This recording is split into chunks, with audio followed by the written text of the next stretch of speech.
உன் வாழ்க்கை படைகளை இயேசு வந்தா மாபெரும் அற்புதம் தான். இன்றைக்கு உன் வாழ்க்கை படைகளை இயேசுவை அழைக்க வேண்டும் என்று இயேசுவின் நாமத்தில் உங்களை நான் கேட்டுக்கொள்கிறேன். லூக்கா 5ஆம் அதிகாரம் 1-10 வரைக்கும் வாழ்க்கை படைகளை பேதுரு எப்படி தன் படகை இயேசு கொடுத்தான், இந்த வாழ்க்கையில் பெரிய அற்புதங்களை கர்த்தர் செய்தார். இன்றைக்கு பாருங்க, அந்த கிணசரத்து கடற்கரையில் அதிகாலையில் அவன் மிகுந்த வருத்தத்தோடு கவலையோடு வலையை அலசி கொண்டிருந்தான். ஒரு மீனும் கிடைக்கல. ரொம்ப ரொம்ப வேதனை. ஏன்னா வீட்டுக்கு போனால் ஒரு மீனவன் மீன் பிடிச்சாதான் அவங்க வீட்டில் அடுப்பு எரியும், அவங்களுக்கு சாப்பாடு கிடைக்கும். அதனால அந்த வீட்டில் வெறுமையாய் போகணுமே, ஒரு மீனும் கிடைக்கலன்னு சொல்லி வருத்தத்தோடு அவர்கள் வலையை அலசி கொண்டிருக்கிறார்கள். அந்த நேரத்தில் இயேசு வந்து பேதுருக்கிட்ட உன்னுடைய படகை கொடுப்பா அப்படின்னு சொன்ன உடனே அவன் படகை கொடுத்தான். இயேசு படகு உள்ள உட்கார்ந்தாரு. கொஞ்சம் ஆழம் தள்ளி நிறுத்த சொல்லி இயேசு பிரசங்கம் பண்ணார். திரள் கூட்டமான ஜனங்கள் கடற்கரையில் நின்று வசனத்தை கேட்டுக்கொண்டிருக்கிறார்கள். இந்த பேதுருவும் அவர் அருகிலே தான் படகை பிடித்து கொண்டு இருக்கிறான். அவனும் தேவனுடைய வார்த்தையை கேட்டான். படகு கொடுத்தவன் தான் இப்போ தேவனுடைய வார்த்தையை கேட்குறான். அருமையானவர்களே, என்னைக்கு நீங்கள் தேவனுடைய வார்த்தையை கேட்கிறீர்களோ, செவி கொடுக்கிறீர்களோ, அன்றைக்கே உங்களுக்கு அற்புதம் ஆரம்பமாகிவிடும். எனக்கு அருமையானவர்களே, பேதுரு தேவனுடைய வார்த்தையை கேட்கும்படி தன் செவியை சாய்த்தான். தன் படகை கொடுத்தது மாத்திரமல்ல, படகுல உட்கார்ந்து பிரசங்கம் என்ற இயேசுவனுடைய வார்த்தை அவன் காதுகள் கேட்டுக்கொண்டிருந்தது. அருமையானவர்களே, எல்லாருக்கும் பிரசங்கம் பண்ணி முடிந்த பிறகு இயேசு அவங்க வாழ்க்கையை பார்த்தாரு, அவங்க படகை பார்த்தாரு, அவங்க முகத்தை பார்த்தாரு, அவங்க ஜீவித்தை பார்த்தாரு. ஒன்றும் எம்டி, ஒன்றும் பிரயாசப்பட்டு ஒன்றும் அகப்படல. அப்போ ஆண்டவர் அவங்ககிட்ட சொன்னார், சொத்து உங்கள் வலைய கொஞ்சம் ஆழத்தில் கொண்டு போய் போடுப்பா அப்படின்னு சொல்லி அப்படியே படகை தள்ளி போய் ஆழத்தில் போடுப்பான்னு சொன்னார். அப்போ பேதுரு என்ன சொன்னான் தெரியுமா? ஐயரே, நான் முழுதும் பிரயாசப்பட்டு ஒன்றும் கிடைக்கல, இப்போ எப்படி கிடைக்கும்? ஆனாலும் இந்த வார்த்தையை நான் போடுறேன்னு சொல்லி ஆழத்தில் கொண்டு போய் வலையை போட்டான். அருமையானவர்களே, வலையை போட்ட பிறகு என்ன நடந்ததுன்னா, அவன் படகு நிரம்பினது. திரள் கூட்டமான அந்த மீன்கள் அவனுடைய படகை நிரப்பினது. தன் நண்பர்களுடைய படகெல்லாம் நிரப்பினான். இரண்டாவதாக, தேவனுடைய வார்த்தையை கேட்ட பேதுருவின் வாழ்க்கையிலே விசுவாசம் வளர்ந்தது. விசுவாசம் வாழ்க்கையை, உங்கள் வாழ்க்கை படகை இயேசுகிட்ட கொடுத்தீங்கன்னா, அவருடைய வார்த்தையை நீங்கள் கேட்டீங்கன்னா உங்கள் விசுவாசம் வளரும். விசுவாசம் கேள்வியினால் வரும், கேள்வி தேவனுடைய வசனத்தினால் வரும். ஆகவே தேவனுடைய வார்த்தையை கேட்கிற ஒவ்வொருவருக்கும் விசுவாசம் வளரும். அதனால் நீங்கள் உட்காந்து வீட்டில் பைபிள் படிங்க, உங்களுடைய வசனத்தை வாசிங்க, சபையில் போய் தேவனுடைய வார்த்தைகளை கேளுங்க. பிரசங்கம் பண்ணுற எல்லா வார்த்தைகளையும் நீங்கள் கேட்கும் பொழுது அந்த வார்த்தையானது உங்களுக்குள்ள விசுவாசத்தை உருவாக்குகிறது. அருமையான விலை சோத்திரம். வார்த்தையை கேட்ட வாழ்க்கையில் விசுவாசம் உருவானது. அப்பொழுது அவன் ஆண்டவருடைய வார்த்தையின்படி ஆழத்திலே கொண்டு போய் வலையப்பட்டான். அப்பொழுது திரளான மீன்கள் கிடைத்தது, வலை கிழியத்தக்கதாக கிடைத்தது. அதுமேல மூன்றாவது, அவன் வார்த்தையை நிறைவேற்றினதுனால அவனுடைய வாழ்க்கை ஆசீர்வாதமாய் நிறைந்தது. விசுவாசம் வளர்ந்த போதாது, வார்த்தையை நிறைவேற்றுவதில் கவனமாய் இருக்க வேண்டும். நோவா கர்த்தருடைய வார்த்தையின்படி அந்த கப்பலை செய்தான், வேலையை செய்தான்.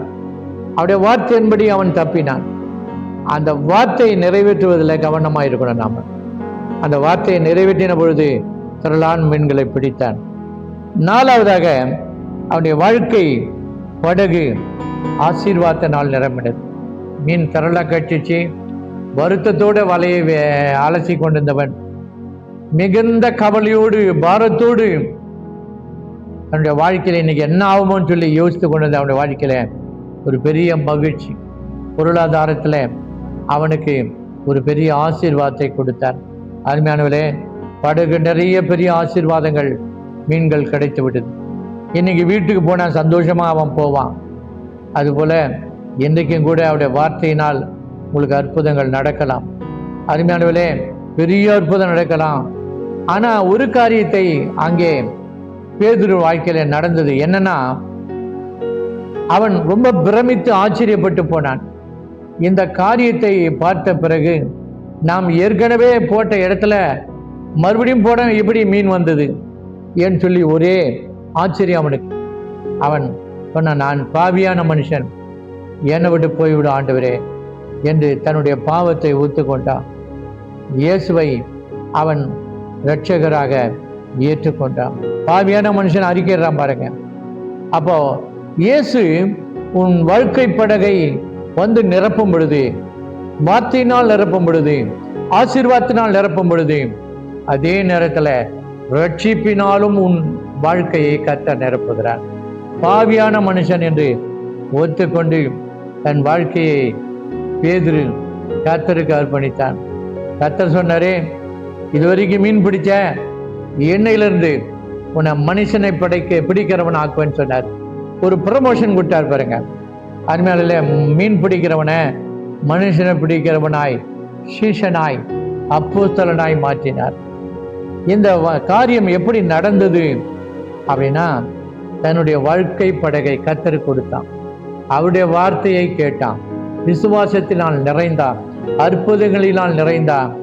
ஆண்டவருக்கு தன்னுடைய இருதயத்தை பாவியான மனுஷன் என்று சொல்லி ஒப்பு கொடுத்தான். நாலாவதாக அவன் கர்த்தருக்கு ஊழியம் செய்யும்படி ஒரு ப்ரமோஷன் கர்த்தர் கொடுத்தார். என்ன ப்ரமோஷன்? இன்று முதல் கொண்டு நீ மனுஷனை பிடிக்கிறவனாய் இருப்பாய் என்று கர்த்தர் சொன்னார். எவ்வளவு பெரிய ஆச்சரியம்! அந்த அதிகாலை நேரத்தில் பேதுருடைய வாழ்க்கையில் நடந்த மாபெரும் அற்புதம் தான் இந்த உலகத்தையே சுவிசேஷமயமாக்கின மாபெரும் அப்போஸ்தலன் அந்த பேதுரு. எவ்வளோ பெரிய சீசன்! அப்படிப்பட்டதான சாதாரண ஒரு மனிதனை இவ்வளோ பெரிய மனிதனாய் மாற்றினது கர்த்தருடைய வார்த்தை, தன்னுடைய படகை இயேசு கொடுத்தனால்தான். நீங்களும் இந்த நாளிலே உங்களுடைய படகையாக வாழ்க்கையை இயேசுக்கு அர்ப்பணிங்க. கர்த்தருடைய வார்த்தை கேளுங்க, விசுவாசத்தில் வளருங்க, ஆசீர்வாதத்தால் நிரம்புங்க, உங்களை தாழ்த்துங்க, இயேசுக்கு இடம் கொடுங்க, ஆண்டவருக்கு ஊழியம் செய்யுங்க. கர்த்தர் உங்களுக்கு அற்புதமான ஒரு தேவ மனுஷனாய், தேவ மனுஷியாய் மாற்றி உங்களை கர்த்தர் பயன்படுத்துவார். எங்கள் பரிசுத்தமுள்ள நல்ல பிதாவே, இந்த வார்த்தைகளை கேட்டுக்கொண்டிருக்கிற ஒவ்வொருவருடைய வாழ்க்கையிலும் இன்றைக்கு கர்த்தர் எப்படி அற்புதங்களை செய்தீரோ பேதுருவுக்கு, அதே போல ஒவ்வொரு அற்புதங்களை செய்து அப்படி வாழ்க்கையை மாற்றுங்க, வாழ்க்கையை முற்றிலுமாய் மாற்றுங்க. ஆண்டவரே, நீர் செய்ய முடியாதது ஒன்றுமில்லை, சகலத்தையும் செய்ய வல்லவர். நீர் செய்ய நினைத்தது தடைப்படாது கர்த்தாவே. இன்றைக்கு கேட்கிற ஒவ்வொருவருக்கும் பேதுருவுடைய வாழ்க்கையில நடந்து போல மாபெரும் ஆசீர்வாதங்களும் அற்புதங்கள் நடக்கட்டும். வாழ்க்கை படகை இயேசுவுக்கு அர்ப்பணிக்கட்டும். தங்கள் இதயத்தில் இயேசுக்கு இடம் கொடுக்கட்டும். கர்த்ததாமே ஒவ்வொருவரையும் ஆசீர்வதிப்பீராக. இயேசுவின் நாமத்தில் நான் உங்களுக்கு சொல்லுகிறேன். இந்த வசனங்கள் எல்லாம் கேட்டு நீங்கள் மற்றவர்களுக்கு ஷேர் பண்ணுங்க, சப்ஸ்கிரைப் பண்ணுங்க. இயேசுவின் நாமத்தில் கர்த்தர் உங்களை ஆசீர்வதிப்பாராக. ஆமென்.